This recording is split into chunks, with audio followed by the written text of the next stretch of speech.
Hi అండి. Welcome to day 13 of finance with family man. ఈరోజు మనం డెట్ మేనేజ్మెంట్‌లో ఒక కూల్ అండ్ ఇంపార్టెంట్ ట్రిక్ గురించి డిస్కస్ చేద్దామండి. Which is snowball method.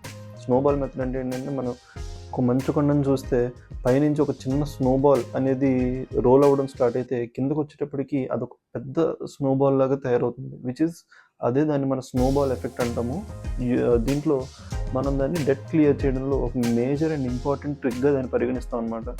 దీంట్లో ఏంటంటే, మనం చిన్న చిన్న డెట్స్ ఏదైతే మనం కంప్లీట్ డెట్స్ ఏవైతే ఉంటాయో వాటిల్లో చిన్న డెట్స్ నుంచి మొదలుపెట్టి పెద్ద డెట్స్ వరకు అన్ని లిస్ట్ అవుట్ చేయండి. ఫర్ ఎగ్జాంపుల్, ఒక 5K క్రెడిట్ కార్డ్ బిల్ ఉంది, ఒక 10K మన పర్సనల్ లోన్ ఉంది, దాంట్లో మన తర్వాత ఇంకే కార్ లోన్, తర్వాత ఎడ్యుకేషన్ లోన్, ఎటువంటి లోన్ అయినా కూడా అది లోనే. క్రెడిట్ కార్డ్ బిల్ అయినా లోనే, పర్సనల్ లోన్ అయినా లోనే. సో అలాంటి వాటి అన్నిటిని లిస్ట్ అవుట్ చేసి దాంట్లో ఏదైతే చిన్న లోన్ ఉంటుందో దాన్ని క్లియర్ చేయడం మొదలుపెట్టండి. సో దీనివల్ల ఏంటంటే, మనకి నెంబర్ ఆఫ్ లోన్స్ తగ్గుతున్నాయి అనేసరికి ఒక కైండ్ ఆఫ్ మోటివేషన్ అనేది వస్తుంది మనకి. లైక్ మన లోన్స్ తగ్గుతున్నాయి, సో మనం పెట్టే ఎఫర్ట్స్ అనేవి మన కళ్ళకి కనిపిస్తున్నాయి. సో అప్పుడు అది అదే మనల్ని ఇంటర్నల్లీ మనల్ని మోటివేట్ చేసి ఇంకా ఫర్దర్గా మనల్ని పుష్ చేస్తుంది అనమాట. ఫర్ ఎగ్జాంపుల్, ఒక 50K టోటల్ డెట్ ఉంటే దాంట్లో ఒక 5,000 క్లియర్ చేసి చూడండి. ప్రిన్సిపల్ అమౌంట్ని 5,000 క్లియర్ చేయండి.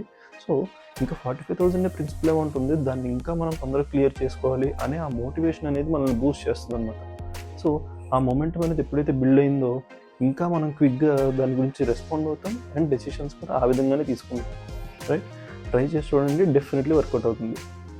ఇంకా ఒక ఎడిషనల్ ట్రిక్ నేను చెప్దాం అనుకునేది ఏంటంటే, క్రెడిట్ స్కోర్ అనేది ఎప్పుడు చూసుకుంటుంది.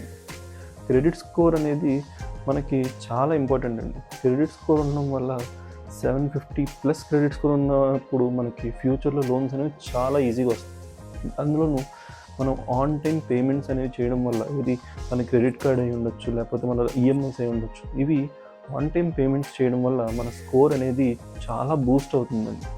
దీనివల్ల మనకి ఏంటంటే, డెట్ అనేది తగ్గింది అంటే మన మనీ అనేది ఫ్రీ అవుతుంది. ఆ మనీని ఇంకేదన్నా మంచి పర్పసెస్ మనం యూజ్ చేసుకోవచ్చు. రైట్. సో ఇలాగ డైలీ టిప్ కోసం సబ్స్క్రైబ్ చేయండి. రేపు వెల్త్ బిల్డింగ్ గురించి డిస్కస్ చేద్దాం. మనీ స్మార్ట్ అవుదాం, మనల్ని మన ఫ్యామిలీని సెక్యూర్ చేద్దాం.